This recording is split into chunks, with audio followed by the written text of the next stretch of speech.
Alas 7:01 na po ng umaga.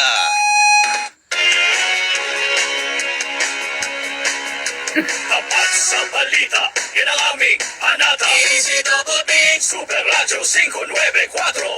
Lagi naka-alerto, serbisyo, totoo. DZBB, kapuso nyo sa radyo. Walang pinipilingan, walang pinoprotektahan. Serbisyong totoo lamang, walang iwanan. May paninindigan, matatag, maaasahan. DZBB, Super Radio 594. Kapusong Pilipino, lahat Super Radio. DZBB, serbisyong totoo. Walang pinipilingan, walang pino